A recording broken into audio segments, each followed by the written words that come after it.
De outubro a novembro é prazer que não se acaba, pois é tempo de chupar a gostosa jabuticaba.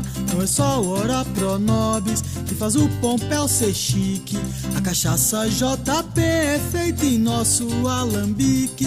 Um costume muito antigo nos dá um ar de mistério, bem em volta da capela fica nosso cemitério.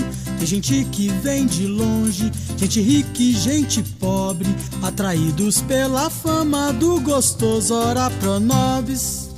Essa história é muito boa pra contar. Oh, se não é. Tudo começou quando, ouvindo não sei de onde, chegou na casa da minha mãe, a dona Maria Torres, um argentino de nome Hernandes. Tinha ouvido falar dela e seus dotes culinários e não pensou duas vezes. Veio bater aqui no Pompéu com mulher e filhos. Minha mãe, boa que é, não se fez de rogada e preparou tudo em 20 minutinhos. Até hoje, lembro do argentino suspirando enquanto chupava os dedos. Dona Maria, que hermoso! Bom mesmo foi o sono que tiraram depois de pote e meio de doce caseiro, mais um quarto de queijo Minas. Quando acordaram, tinham até sonhado com a comida dela, que ela era santa cozinheira, muito prendada e coisa e tal. Foi tanto elogio no portunhol que Dona Maria nem quis cobrar e ainda mandou a família voltar. E voltaram mesmo. Começaram a frequentar a casa uma vez por mês. Depois, quinzenalmente. E por fim, nos finais de semana, feriados e dias santos. Sempre traziam alguma coisa. Um presente, um tipo de carne, um vinho. Hernandes dizia ter uma firma de envelhecimento de móveis em Belo Horizonte e que aqui era um refúgio. E foi um dia por aqui que, enquanto palitava os dentes, ele mesmo teve lá uma ideia que considerou brilhante, sensacional. Dona Maria, eu tive uma ideia assim, fantástica. Se a senhora permite, nós sabemos de criar marrecos aqui em seu sítio. Eu trago os marrequitos, uno de umas túcias, e nós soltamos eles por aí. Com tanta terra, com tanta água, não vai haver necessidade de ração. Quando eles estiverem no ponto para a panela, a gente almoça e traz outra turminha. Assim nós nos quedamos sem graça de ficar comendo de graça aqui todo o fim de semana. Dona Maria, verdade seja dita, não achou muita graça na proposta, mas vai discutir com o argentino. Acabou aceitando. Daí a uma semana chegou Hernandes, em uma caminhonete totalmente abarrotada de caixas de papelão cheias de marrequinhos. Hernandes de Deus, você tá doido? Sabe o que passa, Dona Maria? É que eu fui ao mercado e, por acaso, os marrecos estavam em oferta. Então, eu aproveitei e comprei logo 1.500 besitos. 1.500 besitos, Dona Maria, pero a senhora só vai entrar com o terreno. O resto é por minha conta. Dentro de 4 meses teremos 1.500 bichos para vender para os restaurantes de Belo Horizonte. Sim, vamos ganhar um bom dinheiro. La plata. A senhora verá. Sim, como verá. Mas minha mãe, mineira, não quis tomar sozinha a decisão de aceitar aquele desatino e reuniu os filhos. Um dizia sim, outro dizia não, outro não queria se meter nem com sim, nem com não. No fim, improvisou-se um cercado no fundo do quintal, desviou-se para ele uma bica d'água e descarregaram-se os marrecos. Toda semana Hernandes aparecia com a mulher e o filho, trazendo ração para os marrecos. Muitas pessoas no bairro ficaram sabendo da empreitada e para lá se dirigiam só para ver a marrecada. E assim corriam-se os dias, aumentava o peso e a quantidade de marrecos. E assim foi até o dia que Hernandes não apareceu no fim de semana. O povo pensou que podia ter acontecido algum imprevisto. Foram à cidade, compraram fiado a metade da ração. Os marrecos não concordaram muito com a quantidade de ração. Em poucos minutos, deram conta dela e arrumaram uma zoeira de fazer doer ouvido de surdo. E aí, para controlar a bicharada, o Ademar deu a ideia de dar pau de bananeira bem picadinho para o jantar. Arrumaram 2 sacos e jogaram na arena. 5 minutos. E cadê comida? Cadê comida e cadê Hernandes? No outro fim de semana, o argentino também não apareceu. Foi batendo um desespero em nós e nos marrecos. O telefone de Hernandes não atendia. A gente não tinha o endereço dele. O dono da casa de ração já não queria vender fiado.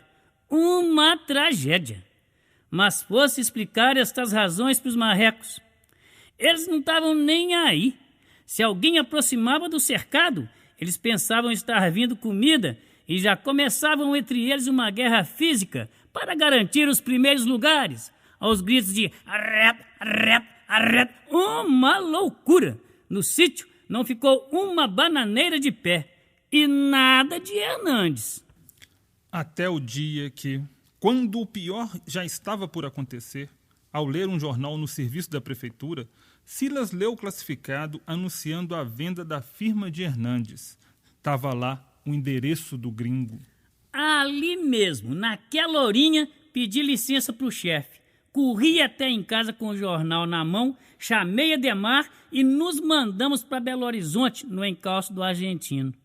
Lá chegando, fomos atendidos pelo dito cujo, que custamos a reconhecer. Magro, barbudo, cabisbaixo, Hernandes nos convidou a entrar. Sentamos e ele mesmo puxou a conversa. Eu creio que sei por que vieram, não? Eu queria ter ido lá no sítio, mas fiquei com vergonha de ver a senhora, Dona Maria. 2 funcionários me levaram a pau. Sim, e a minha firma foi fechada. Perdi tudo que ela tinha. Perdi até o carro. Sei que vocês não têm culpa, mas o que eu posso fazer? Os marrecos já devem estar com um peso que dê para vender. Vocês podem fazer o que quiser. Eu não quero nada daquilo que investi lá. Enfim, os marrecos onde assarem melhor. Eu não tenho mais condições de ajudar. Saímos de lá pior do que chegamos.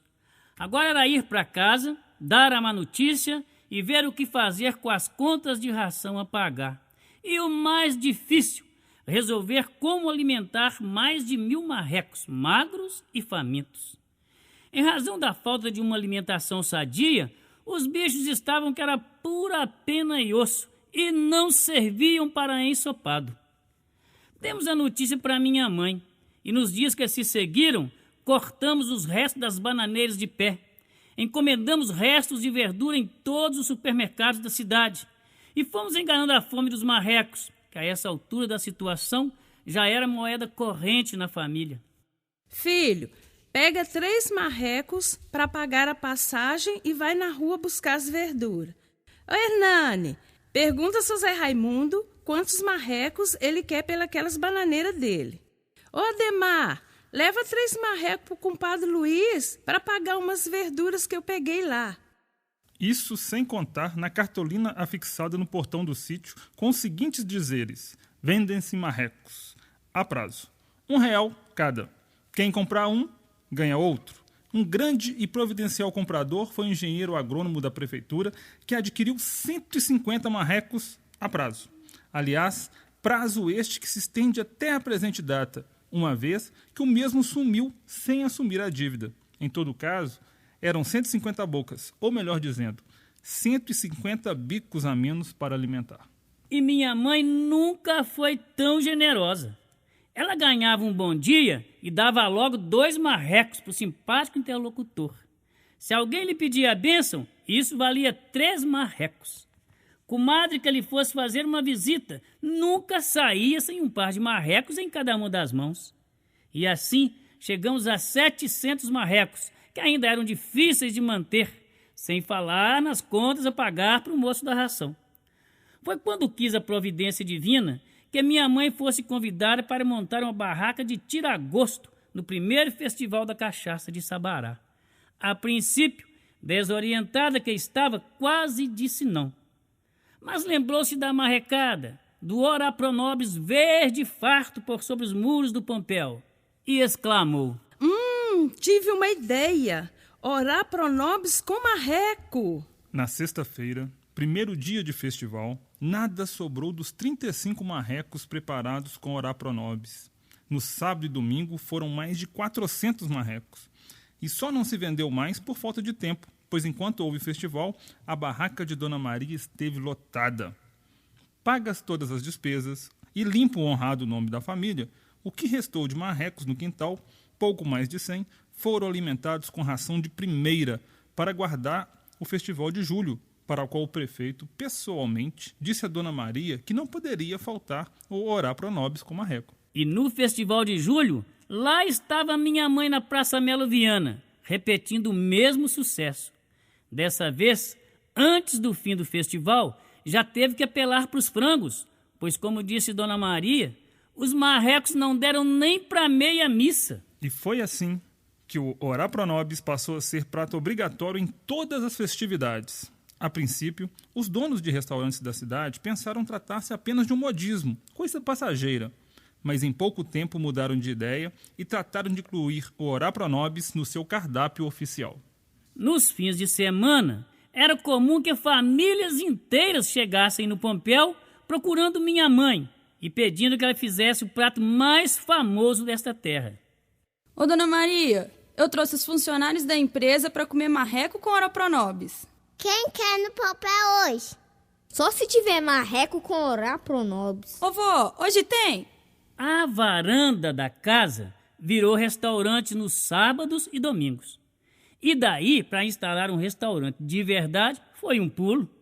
Vendo todo aquele movimento, eu propus à minha mãe e ao meu irmão que eles aproveitassem um cômodo perto do moinho para expandir o negócio. Para o nome, sugeri Moinho d'Água, pois o moinho ali existente era o único da região.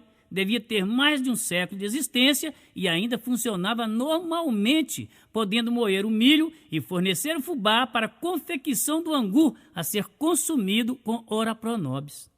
Dito e feito, em 2 anos, o restaurante já atraía um público de mais de 300 pessoas nos sábados e domingos. Já não havia marrecos, mas todo mundo queria conhecer a Dona Maria dos Marrecos. Depois veio mais um restaurante em Pompéu, tudo em nome do Orá Pro Nobis, e a fama foi assim crescendo, até que em 1997 o prefeito da cidade viu a importância dessa folhinha suculenta e gostosa, e convidou a comunidade do Pompéu a ser parceira de sua administração na criação do Festival do Orá Pro Nobis. A comunidade topou na hora. Estava feito. Gente daqui, gente dali, gente de onde a gente nem pensa. O Orá Pro Nobis venceu. E o Hernandes sumiu.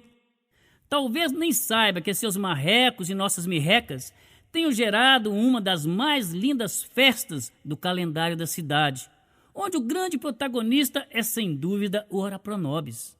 Ele, suculento e verdinho, continua desfilando seu sucesso nos palcos da gastronomia mineira. E tudo começou onde? Foi mesmo no Pompéu, uma vilazinha a 5 quilômetros do centro histórico de Sabará, que tem muita história para contar.